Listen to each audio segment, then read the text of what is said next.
Un nouveau jalon dans le parcours du révérend pasteur Aimé Prudence Djido. Ce dimanche, il a procédé au lancement de son 15e livre intitulé « Vaincre les addictions, approche biblique et psychologique ».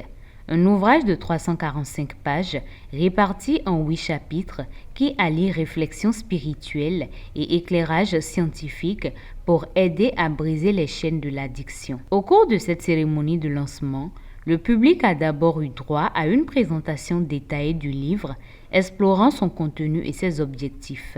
On ne lit pas, on va finir par périr. C'est important. Il faut lire. Ça fait 345 pages. On peut se discipliner et lire. Bon, le livre a été préfacé par le docteur Sago Franky Bagidi. C'est un médecin psychiatre qui a aussi encadré un peu le travail, donc ce n'est pas un travail fait en l'air. Le livre est constitué de 8 chapitres. Le premier chapitre parle de comprendre les additions. Et là, on va comprendre tout ce qui est addiction, les formes d'addiction, qu'est-ce qu'on peut appeler addiction, qu'il s'agisse des malaises, qu'il s'agisse des comportements, tout ça, on va aborder ça dans ce premier chapitre-là. Le deuxième chapitre parle de l'approche biblique des additions, le fondement biblique. Et là, ce qui m'a beaucoup intéressé, c'est qu'il y a des sources bibliques qui sont vraiment abordées en ce qui concerne les additions. Le chapitre 3 nous parle des approches psychologiques des addictions. Le pasteur Djido étant psychologue, ce que nous recommandons à presque tous les pasteurs. Un pasteur, c'est un psychologue. Oui, parce qu'il travaille avec les hommes.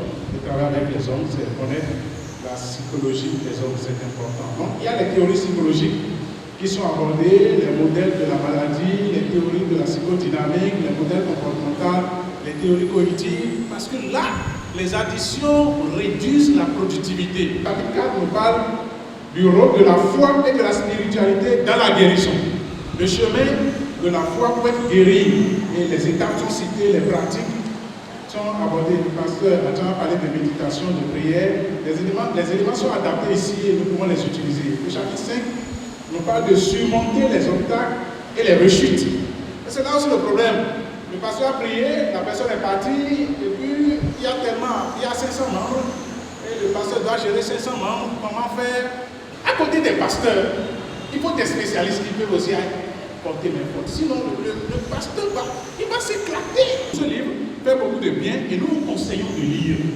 S'en est suivi une séance d'achat marquée par l'enthousiasme des participants désireux de découvrir cet outil de transformation. Plusieurs d'entre eux ont ensuite partagé leurs impressions. Un livre non seulement à avoir, mais un livre à parcourir, parce que personne n'est à l'abri des addictions. Ce livre contribuera à guérir plusieurs personnes de ce mal qui ronge terriblement, ou alors à prévenir, afin, n'est-ce pas, de savoir ce qu'il y a lieu de faire pour éviter de tomber dans les addictions. Nous sommes appelés, surtout nos pasteurs, à utiliser ce document, ce livre, pour pouvoir conseiller dans tous les départements des vies que nous dirigeons. Nous bénissons le nom du Seigneur pour la vie du révérend Aimé Prudence Djido, pour tout ce qu'il est en train de faire dans le corps de Christ. Ces livres sont en train de révolutionner le corps de Christ, pas simplement le corps de Christ, mais la société, toute la société. L'âme est traitée, mais la psychologie de l'homme aussi est interpellée. Donc c'est vraiment très très important et ça nous interpelle tous et j'en suis vraiment ravi. Que le Seigneur soutienne mon collègue et que le Seigneur l'aide à pouvoir développer ses talents, à toujours mettre ses aptitudes à la disposition de nous, pasteurs surtout, pour que nous puissions nous occuper de l'homme dans toutes ses dimensions. En fin de rencontre, le révérend Djido est revenu sur les motivations qui ont guidé la rédaction de ce livre. Il a aussi indiqué les points de vente de l'ouvrage avant de conclure en exprimant sa gratitude pour le bon déroulement de ce lancement. Mon ministère auprès de la famille alors me fait voir beaucoup de carences en matière de connaissances, en matière de savoir. Et il faut remédier à ces carences-là. Il faut chasser maintenant l'ignorance pour pouvoir donner alors de la connaissance. Parce que Dieu même, le créateur de l'humain, dit « Mon peuple me faute de connaissance ». Et un auteur français, Flaubert, dit que la liberté est interdite à l'ignorant.